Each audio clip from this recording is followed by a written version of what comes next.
It's the most wonderful competition of the year. You ain't so tough with that bad boy tuck. I'ma get it how I'm living, I'ma walk the walk.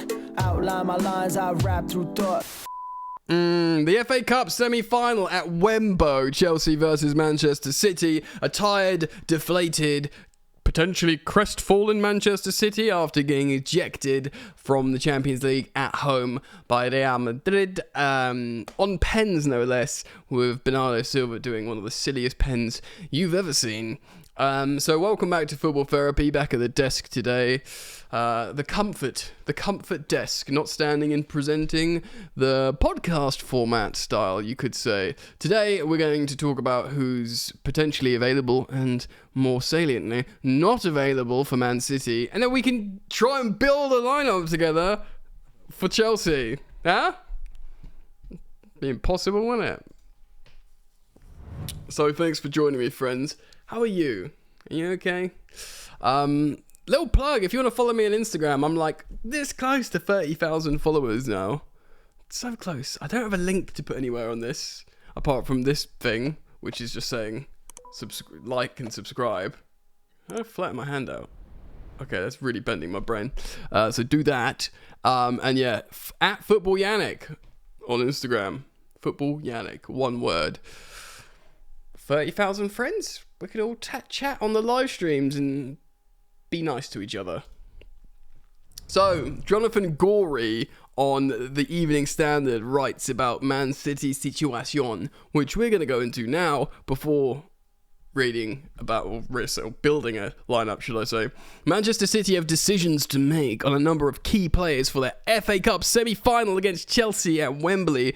Guardiola's side switch focus to defending their cup crown. Of course, they are the FA Cup holders because they're the treble holders.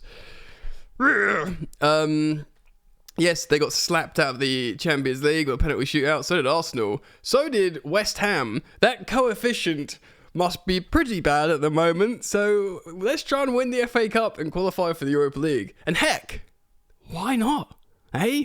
Hopefully throughout this video we will develop more and more positivity, confidence. We will see. The City boss, that's Pep Guardiola, has confirmed all of Kevin De Bruyne, Manuel Akanji and Haaland all asked to come off during the loss to Madrid, although it remained unclear whether it was due to injury or fatigue. He said this: I'm not going to do the voice, even though I try and do the old impression. Erling and Kevin asked me to go out. Like Manu, they could not continue. The game we were playing, they were amazing, and I'm a big fan. And I'm not a big fan of making a lot of substitutions. Boy, don't we know it, Pep. But Kevin, Erling and Manu asked me to come off. John Stones was only able to muster 10 minutes in extra time, so will also need to be assessed before the trip to Wembley. Kyle Walker is now free of his recent hamstring complaint, while Nathan Ake returned to the bench on Wednesday. Yeah, I mean, they've got a predicted 11 here, which we'll look at in a moment. They've got amazing players, okay, but they did play midweek. They did play 120 minutes midweek. They did play and lose a penalty shootout to lose a competition this week. And that will be emotionally and mentally draining. For them, they are only 2 points clear in the Premier League. I think they need to put all their efforts into that, because no one, I mean, that's, people have won doubles before. United, Chelsea, them.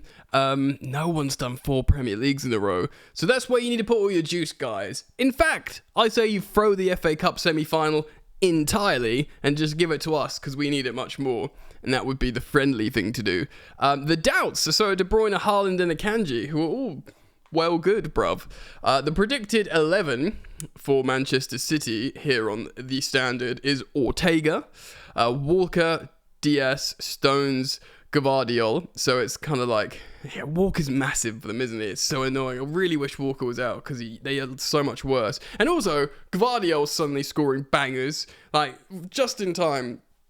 Rodri will be there, and they've not lost in 90 minutes with Rodri in about 1,000 games. So, but they've also drawn a lot, and Gallagher did an excellent job on Rodri. Do you remember Gallagher? Was that at the Etihad? Gallagher like sat on Rodri and, like, not literally, and nullified him quite a lot. So that would be important.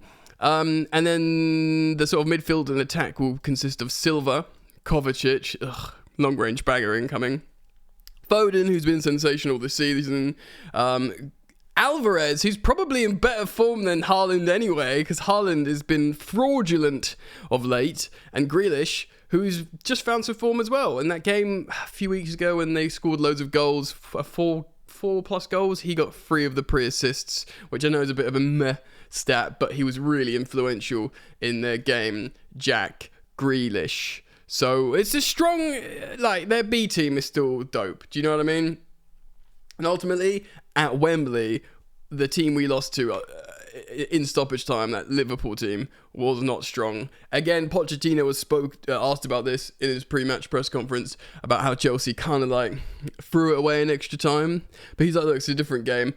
Look, there is an element of we're young players and you learn, hopefully you learn. I just want to say shout out as well. Again, obviously, at Football Yannick on Instagram, I did a post today talking about Nicholas Jackson, and in the subject of learning from your mistakes and developing, I think Nico Jackson, apart from that dumb penalty argument he had with Noni, which was a hugely bad look and hopefully we will never see again, his development this season has been quietly almost profound. So he's already matched or just surpassed his goal and assist output from last season at Villarreal in a much weaker league in La Liga. He's doing it in the Prem, so I think he's matched it now in the Prem, which is really, really impressive, especially considering he's doing it in a dysfunctional Chelsea side. He is always available and fit and will play 90 minutes and run to the end. And by the way, in this Chelsea team right now, that is worth its weight in friggin' gold, bro. Excuse me. So yes, really, really good there. He's obviously positionally versatile, plays on the wings as well as a striker or in a strike partnership. His biggest problems throughout the beginning of the season were 2 things. One was he was living offside. He was doing the classic, whoever, Timo Werner, Morata, pick your offside striker. And 2, he was getting yellow cards for dissent. In fact, he got 5 yellow... I can't believe I've just done this. Okay, I need to switch that off because that really undermines what I'm trying to talk to you here. So for some of you who are just listening to the audio of this, maybe doing something else, go back and watch just what happened on the screen. Mental. Well, I can't even remember what I was saying. All right, Nico Jackson, yellow cards, dissent. In his first 6 games for Chelsea, he got 5 cards for dissent. Can you just deep that for a second, guys? In his first 6 games, 5 cards for dissent. And he hasn't got 1 yellow card, period, in his last 8 games for Chelsea. Talk about developing, learning from your mistakes, growing up, and sorting your ruddy sugar out, as it were. You've got to give him his flowers for that. And the fact how he was just always offside, painfully always offside. He may have been offside once or twice recently, but I can't remember it. No one's talking about him living offside anymore. He sorted out his run discipline, immensely, it's just incredible, bro. He genuinely deserves immense amount of credit for that.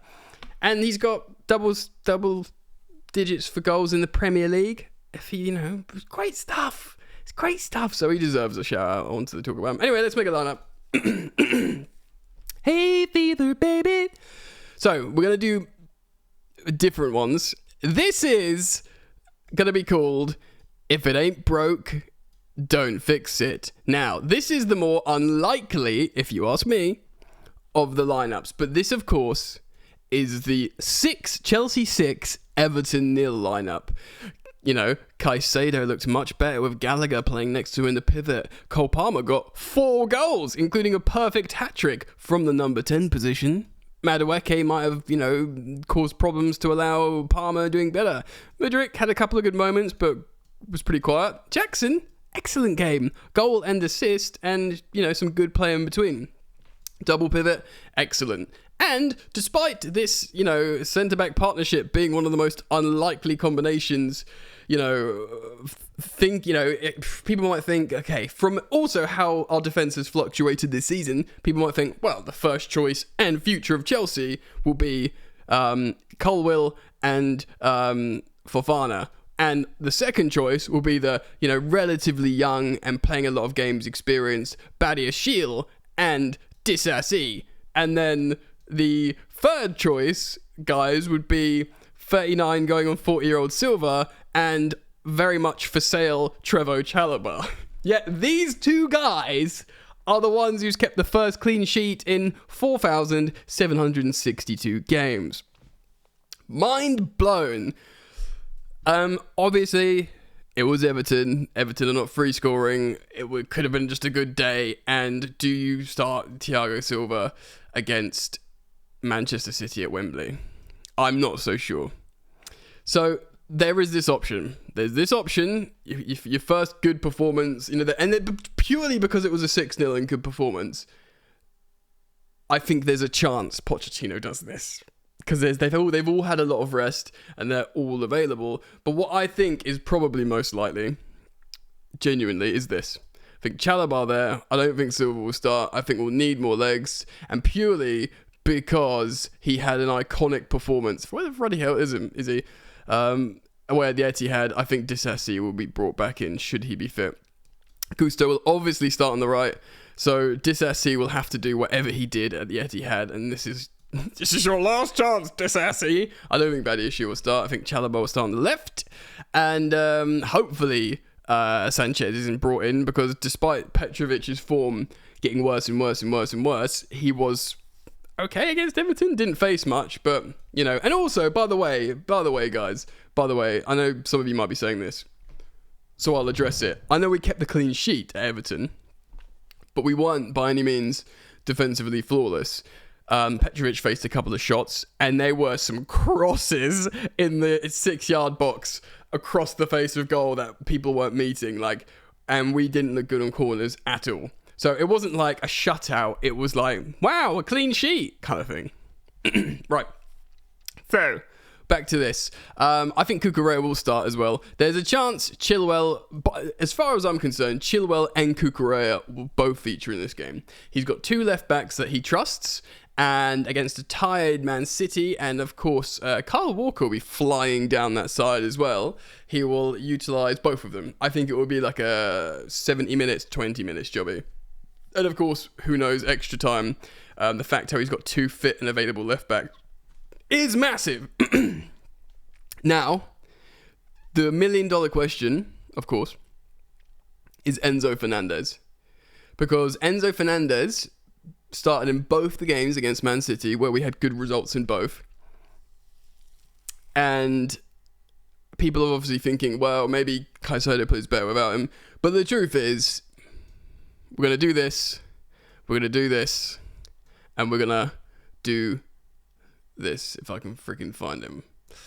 Because if you tell them to play really close together and be careful, the fact how Gallagher did such a great job on Rodri in this position, because this is where Rodri sits, Gallagher just shadowed him, and it worked, bro. It friggin' worked. And the fact how Rodri is going to be knackered after that Champions League games against Real Madrid, the last thing he's going to want is Galadog, like a week's rest. Conor Gallagher just running around you. So that's the last thing he's going to want, bro. So that's what I see happening. Same again. And, maybe the fact that Enzo's had a full week's rest or some time off. I know he's got this hernia thing. He might need surgery in the summer. We'll see what happens. But if he's been getting injections reportedly from Argentinian media. But if he feels like, right, let me do this gaffer, I can do it. I've had rest. Let me do it again against City. Then I think he will go for the double pivot. Gallagher on Rodri. Obviously, we don't have your Ogochukwus. We don't have Laviers as different options here. Palmer picks himself. And like I said, I've already been waxing lyrical about Jackson. He picks himself. Ooh, what do we do about left wing, baby? What do we do? Yeah, because Raheem the Dream does love playing against former club Manchester City. And if he's fit and good to go, maybe he's utilised. He and Palmer... And the fact how we had that arguing last time out against Everton, I do wonder. I know Sterling has tried to grab a penalty before, but I do wonder if he's like, Sterling, you're 29, mate. Please just keep these children in line here, and he might turn to Raheem Sterling. The thing is, I like Mudryk. You guys know I like Mudryk. I think he's so unpolished, though, and so far from the finished article. And I also think if we sit deep, there will be space to run into on that big old Wembley pitch, baby. And if there's lots of space to run into, Super Saiyan Mudryk running in behind would suit us lovely. So I feel like he will feature regardless. And if we're chasing the game, I think Gallagher will go back. I think Fernandez will come off for Madueke, and I think Madueke will go on the right, and I think Palmer will go in the 10, and will be more offensive like that. But we will have substitute options, like I said, that Mudryk, Sterling, Madueke, Palmer. Don't know if we'll much striker options, but Cucurella and Chilwell, Alfie Gilchrist as a closer, as a finisher on the right back position. Of course, if we want to bring on another centre back, we might see in a situation where Disasi plays right back. Gusto might come off if he is gassed. We might look to the likes of the goated Thiago Silva to see us out, and we might actually end up, with a back three like this, with a back five rather. Cucurella there. Maybe Madueke is asked to come back. Maybe we're just defending for our lives like this, and we could, end up seeing something like this to defend the lead towards the latter stages of this game. So how's it going to go, right? Are we going to win?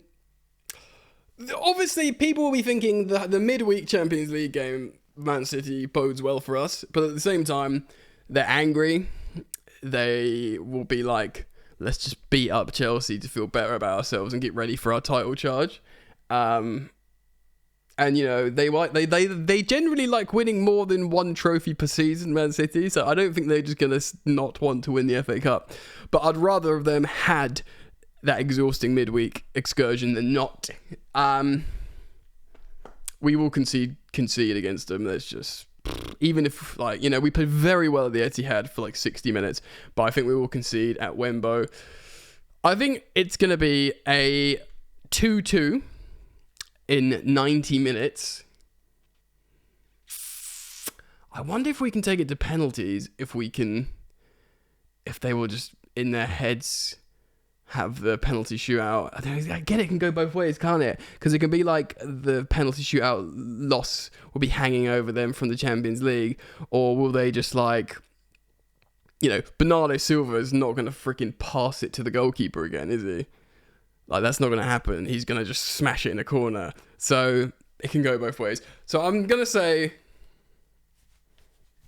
2-2 at 90 minutes, goes into extra time, and the lack of legs from Man City shows, and we get some fresh legs on, like Noni, like Chile, and Carney Chukwuemeka. It's a shout, isn't it? Maybe not Cassidy, because I don't, we brought him on to defend aerial balls before, and he just failed massively.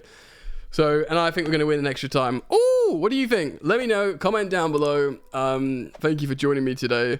Thank you for liking and subscribing, hitting the bell if you choose to subscribe. Do go follow me on the gram at FootballYannick. Very close to 30,000. Super exciting for that dopamine hit on social media. The online digital validation that I'm a real human being. And yeah, see you soon.